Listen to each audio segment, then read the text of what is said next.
Cerita kali ini berjudul Selepas Jam Kerja, yang ditulis oleh akun Twitter yang bernama @prestory. Yono, jam 1 lewat tengah malam. 23, 22, 21, 20, 19, 18. Lift berhenti bergerak. Pintu lift terbuka dengan sendirinya di lantai 18. Padahal aku nggak menekan tombolnya tadi. Gelap. Lantai 18 ini sangat gelap. Penerangan hanya bersumber dari cahaya lampu dari dalam lift, yang isinya hanya ada aku sendirian. Sangat berat kaki untuk melangkah. Kejadian yang terjadi beberapa minggu lalu membuatku berpikir 1000 kali untuk melongokkan kepala, sekedar untuk melihat keadaan. Pintu lift tetap dalam keadaan terbuka. Dari tempatku berdiri, aku menjulurkan tangan semaksimal mungkin, meraih tombol untuk menutupnya. Tombol berhasil kujangkau. Lalu kutekan beberapa kali, namun lift tetap saja nggak mau menutup. Aku mendekat ke pintu, mencoba sekali lagi menekan tombol penutup. Kutekan beberapa kali. Gak ada pergerakan dari pintu, tetap dalam keadaan terbuka. Apa rusak lift ini? Dalam kesendirian itu, aku bergumam dalam hati. Tiba-tiba, terdengar suara langkah bersepatu. Suara langkah kaki bersepatu yang berjalan di atas lantai berlapis karpet. Aku maju 2 langkah, kemudian melongokkan kepala keluar lift, menengok ke kiri, ke kanan. Dalam gelap, aku nggak melihat apa-apa.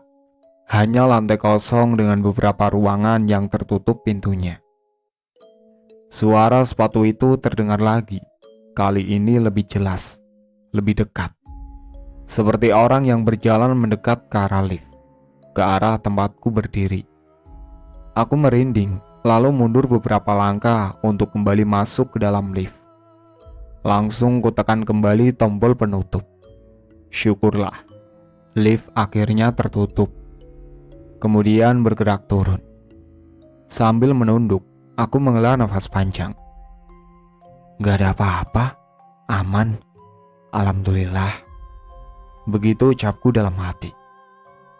Namun, sekonyong-konyong hidungku mencium sesuatu. Wangi parfum pria tiba-tiba semerbak tercium di dalam lift. Aku langsung menengadahkan wajah dari posisi menunduk. Posisiku dekat dan menghadap ke pintu. Aku terdiam, badanku lemas kujur-kujur, merinding ketakutan. Dari pantulan cermin di pintu lift, aku melihat ada seseorang yang sedang berdiri, tepat di belakangku. Ternyata aku gak sendirian. Seorang laki-laki dengan tinggi badan nyaris sama denganku, berkemeja biru muda, dasi, dan celana hitam. Dia menunduk, gak menampakkan wajahnya. Kapan dia masuk ke dalam lift? Sebuah pertanyaan yang sangat sulit untuk dijawab. Karena sejak dari basement hingga ke lantai paling atas, aku patroli sendirian. Benar-benar sendirian. Sempat ketika harus turun kembali, aku tetap sendirian.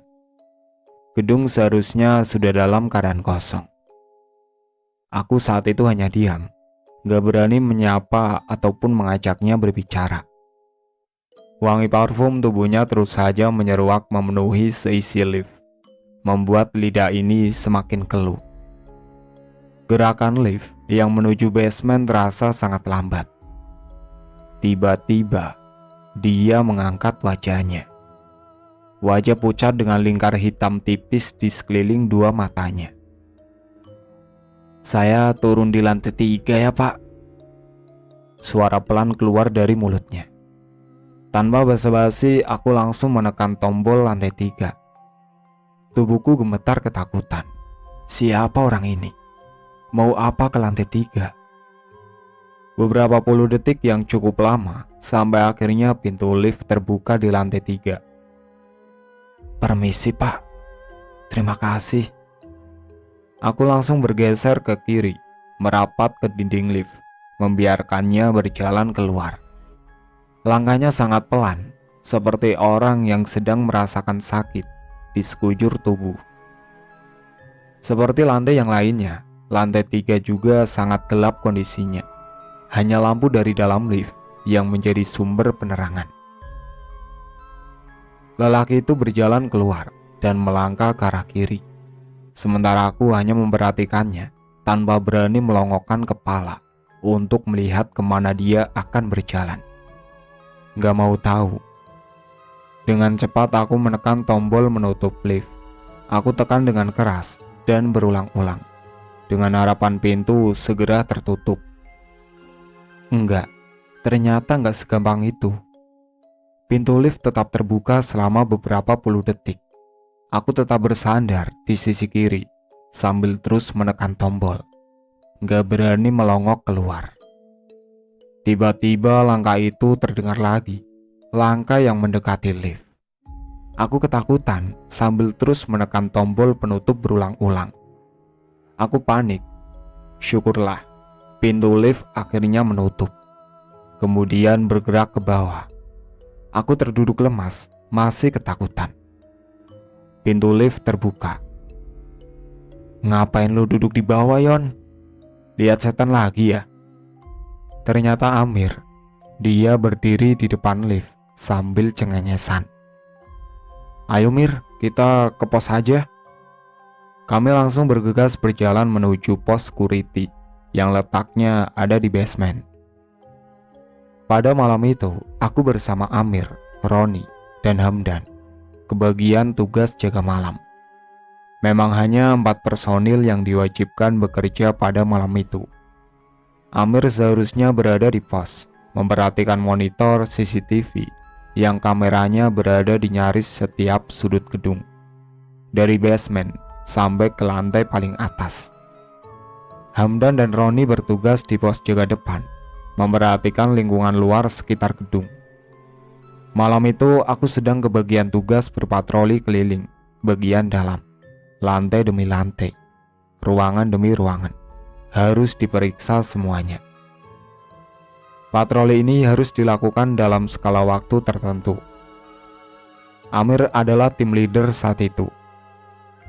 Ruangan security berada di basement 1, ruangan yang gak terlalu besar, yang berisi beberapa meja dan lemari, serta perlengkapan lainnya.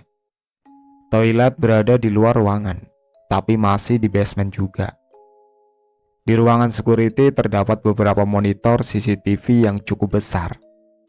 Lewat layar monitor itulah kami dapat melihat nyaris setiap sudut gedung lewat kamera CCTV yang tertancap di setiap sudut gedung juga. Nyaris nggak ada sudut yang nggak bisa kami monitor. Semuanya terlihat. Lo lihat apa, Yon? Amir membuka omongan ketika kami sudah duduk di depan monitor. Lantai 18 lagi, Mir. Jawabku setelah sudah sedikit dapat mengatur nafas. Ada apa sih? Penasaran aku. Amir langsung menuju ke monitor komputer yang ada di hadapannya. Di monitor itu kami dapat melihat kembali rekaman CCTV yang terjadi beberapa waktu sebelumnya. Pada layar monitor akhirnya terlihat gerak-geriku, dimulai dari ketika aku masih berdiri di lift, yang kemudian lift berhenti di lantai 18. Seperti biasanya, nggak terlihat apa-apa. Pada layar monitornya hanya terlihat aku berdiri sendirian, tapi sudah terlihat ketakutan. Iya, aku terlihat sendirian sampai ketika pintu lift terbuka dan ada Amir di luarnya. Nggak ada siapa-siapa lagi. Lelaki misterius itu nggak tertangkap kamera. Mana? Nggak ada apa-apa, Yon. Lo halusinasi aja kali. Hehehe. Amir memang baru beberapa minggu bertugas di gedung ini. Dia baru saja dipindah tugaskan dari gedung yang lain. Karena itulah dia mungkin belum pernah mengalami dan melihat hal-hal seram. Berbeda dengan aku, Hamdan, dan Roni yang sudah cukup lama bekerja di gedung ini. Nanti jam 3 lo aja yang patroli ya, Mir. Aku di sini aja. Amir mengiyakan. Mundur ke belakang, beberapa bulan sebelumnya, ada peristiwa aneh yang juga terjadi di lantai yang sama, yaitu lantai 18. Seperti biasanya, aku bekerja dengan tim yang sama, tetapi waktu itu Pak Warsan yang masih menjadi pimpinan regu. Malam itu aku kembali yang mendapat tugas untuk berpatroli di dalam gedung, memeriksa seluruh lantai dan ruangan, memperhatikan setiap sudutnya, memastikan apakah di dalam gedung masih ada orang atau enggak. Beberapa perusahaan yang berkantor di gedung ini memang seringkali ada karyawannya yang kadang bekerja sampai malam, sampai tengah malam malah. Tapi hanya sebagian kecil perusahaan aja, enggak semuanya. Kami para security gedung sudah sangat hafal perusahaan mana saja yang biasanya ada karyawan yang bekerja sampai larut malam, dan di lantai mana saja. Kami sudah cukup hafal. Untuk patroli di dalam gedung biasanya hanya dilakukan oleh satu personil. Yang lain memantau memperhatikan lewat layar CCTV. Kami selalu memulai patroli dari lantai paling bawah, lalu menyusuri lantai demi lantai menggunakan lift, satu persatu hingga ke lantai yang paling atas. Setelah beres memeriksa sampai lantai atas, kami langsung turun kembali ke lantai bawah dan selesai. Kalau pada salah satu lantai masih terlihat ada kegiatan, kami akan datang mengunjungi karyawan yang masih sedang bekerja itu untuk sekedar bertegur sapa atau menawarkan bantuan yang sekiranya dapat dilakukan.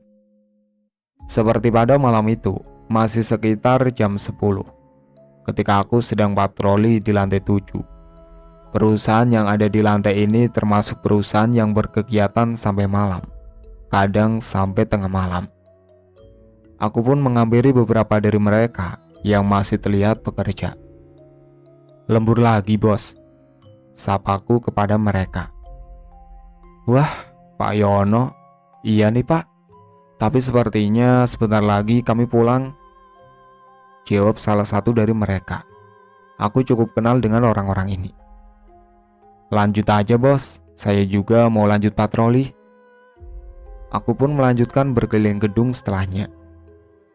Patroli pada jam 10 itu keadaannya normal, gak ada yang aneh, termasuk lantai 18. Lantai 18 ini dihuni oleh satu perusahaan yang bergerak di bidang keuangan.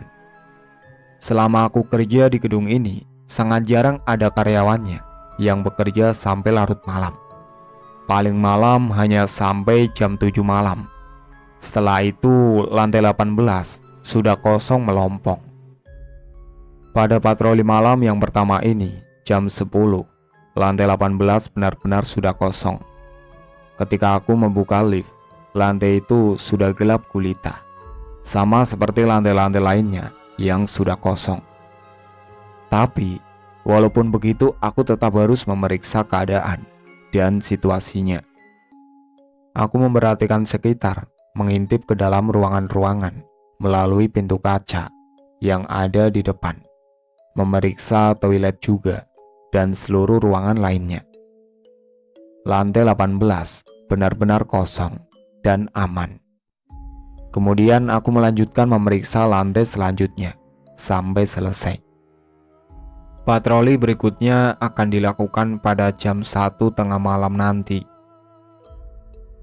"Yon, sudah jam 1 nih, kamu keliling lagi ke dalam?" Suara Pak Warsan mengagetkanku yang sedang duduk memperhatikan monitor CCTV. "Oh iya Pak, siap." Ternyata sudah jam 1, aku harus melaksanakan patroli malam yang kedua. Seperti biasa, dimulai dari lantai yang paling bawah dulu, kemudian memeriksa satu persatu lantai gedung, sampai ke lantai yang paling atas. Untuk patroli sesi 2 ini biasanya dapat dilakukan dengan cepat, karena seharusnya gedung sudah dalam keadaan kosong. Namun harus dilakukan dengan lebih hati-hati, karena biasanya pelaku kejahatan bergerak di saat tengah malam ini. Tapi pada jam-jam ini juga kami harus siap mental dan nyali, karena biasanya juga ada penghuni gedung yang bergentayangan, seringkali selepas jam kerja. Aku susuri lantai demi lantai, memeriksa setiap sudutnya, memperhatikan setiap ruangannya. Gak ada hal mencurigakan, hingga akhirnya aku mencapai lantai yang paling atas. Syukurlah. Setelah selesai di lantai paling atas, aku masuk lift untuk langsung meluncur turun ke basement. Pintu tertutup, lift bergerak turun. 23, 22, 21, 20, 19, dan 18. Tiba-tiba pintu lift terbuka, padahal aku gak menekan tombol lantai 18 sebelumnya. Ketika lift sudah terbuka penuh, ternyata aku melihat pemandangan yang cukup aneh. Aku terkejut, kaget. Aku tetap berdiri diam di dalam lift untuk beberapa saat, masih menerka-nerka ada apa gerangan. Di lantai 18, pada saat itu terlihat terang benderang. Ada beberapa orang lalu lalang lewat depan lift dan meja resepsionis. Meja resepsionis terletak persis di depan lift, hanya berjarak sekitar 5 meter. Aku terheran-heran beberapa saat sebelumnya ketika aku periksa, lantai 18 ini sudah kosong melompong dan gelap. Gak ada orang sama sekali. Suasananya persis seperti suasana ketika siang hari pada saat jam kerja, ramai. Orang-orang yang berlalu lalang terlihat normal, mengenakan baju kerja seperti biasa, laki-laki dan perempuan. Tapi ada yang aneh, mereka semua seperti gak memperhatikan aku yang sedang berdiri di dalam lift. Seperti gak menyadari kalau aku ada. Semuanya sibuk dengan kegiatannya masing-masing. Pada saat inilah aku mulai sadar kalau ada yang gak beres, kalau ada yang aneh. Perasaan mulai gak enak, ketakutan, ketika menyadari kalau aku gak mengenali satupun wajah dari orang-orang itu. Aku gak ada yang kenal, semuanya asing. Ada yang bisa dibantu, Pak? Tiba-tiba ada suara perempuan membuyarkan pikiranku yang tengah terhipnotis. Perempuan itu berdiri di balik meja resepsionis. Meja yang letaknya persis di depanku berdiri. Perempuan berkulit putih dengan rambut sebahu, mengenakan blazer hitam selayaknya karyawati. Sama dengan yang lainnya, aku gak kenal perempuan ini. Aku gak pernah melihat sebelumnya di gedung ini. Perempuan ini cukup cantik dan menarik, tapi wajahnya terlihat pucat, tanpa ekspresi. Aku langsung merapatkan tubuh ke sisi kiri lift, mencoba bersembunyi dari pandangan resepsionis itu. Aku menekan tombol penutup pintu berkali-kali, panik. Syukurlah, pintu lift akhirnya tertutup. Tapi lift gak bergerak turun, tetap di lantai 18. Beberapa puluh detik keadaannya tetap seperti itu. Pintu tertutup, tetapi lift gak bergerak, tetap pada tempatnya. Tiba-tiba, pintu lift terbuka lagi, masih di lantai 18. Tapi keadaannya sudah beda. Keadaan lantai 18 sudah gelap gulita. Gak ada orang lain terlihat berlalu lalang lagi. Gak ada lagi perempuan yang berada di belakang meja resepsionis. Sepi, hening, gelap. Aku gak berani melongokkan kepala keluar untuk melihat keadaan. Aku ketakutan. Tiba-tiba, sayup-sayup aku mendengar sesuatu. Ada suara langkah kaki yang mendekat ke arah lift. Aku langsung menekan tombol penutup berkali-kali, dengan harapan lift segera tertutup. Aku kembali panik. Lift belum juga tertutup ketika suara langkah kaki itu kembali terdengar dan semakin dekat kedengarannya. Tapi syukurlah, akhirnya pintu lift mulai tertutup. Namun, ketika pintu belum benar-benar tertutup, tiba-tiba aku melihat sosok yang muncul dari arah kiri dan berhenti dan berdiri tepat di depan lift. Sosok itu seperti hendak masuk, tetapi pintu lift sudah keburu aku tutup.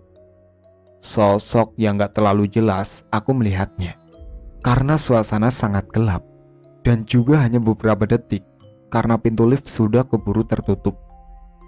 Aku kembali mengucap syukur karena setelah itu lift mulai bergerak turun. Yono, Hamdan, Pak Warsan. Pada suatu malam, sekitar jam 12. Waktu itu aku dan Pak Warsan sedang duduk memperhatikan monitor CCTV di ruangan security. Sedangkan Hamdan kebagian tugas berkeliling patroli gedung. Personil yang lainnya berjaga di sekitaran bagian luar. Seperti malam-malam biasanya, kami melaksanakan tugas dengan pola dan jadwal yang sama. Saat itu melalui layar monitor CCTV, aku memperhatikan gerak-gerik Hamdan dan rekan-rekan lainnya yang tengah berpatroli. Tiba-tiba, layar monitor CCTV ada yang mati. Pada layar monitor hanya terlihat hitam dan gelap saja. Kamera yang mati adalah kamera CCTV yang berada di lantai 10. Kamera yang letaknya di atas sudut ruangan resepsionis. Kamera ini menghadap ke pintu lift. Aku langsung menghubungi Hamdan menggunakan radio panggil. Hamdan, tolong monitor ke lantai 10 ya. CCTV yang depan meja resepsionis mati. Tolong diperiksa. Monitor Yon, langsung menuju ke TKP. Begitu balas Hamdan. Aku lalu mengikuti langkah Hamdan yang sedang berjalan menuju lantai 10, memerhatikan melalui CCTV. Layar monitor masih gelap, masih mati, belum terlihat apa-apa. Gak berapa lama kemudian, ada suara Hamdan di radio panggil. Yon, aku udah di TKP nih, masih mati kameranya. Masih Dan, coba periksa, takut ada kabel yang putus.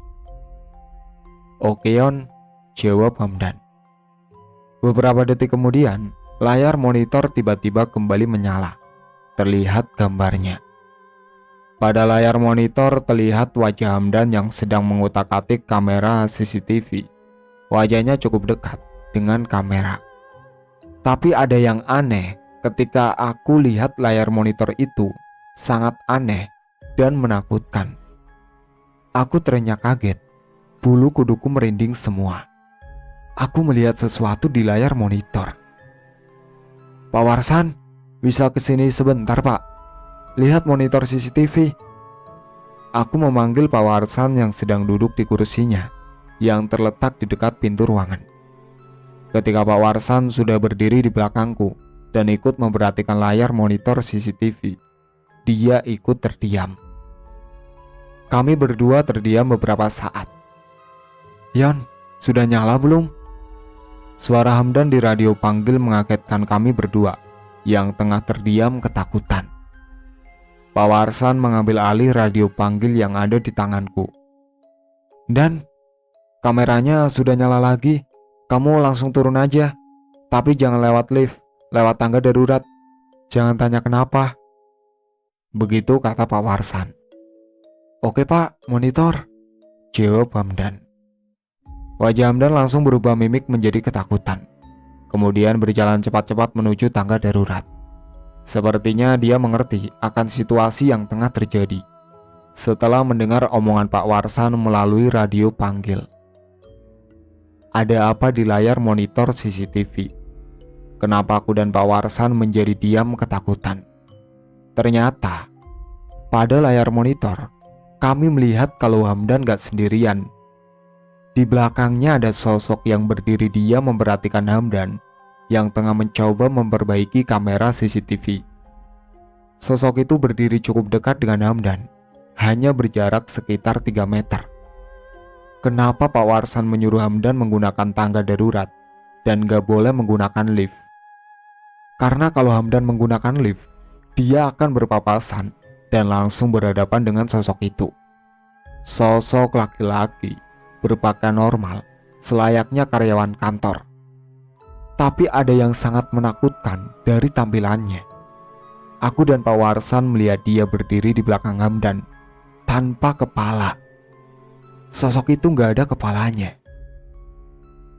Sekian cerita kali ini, sampai jumpa lagi di cerita berikutnya.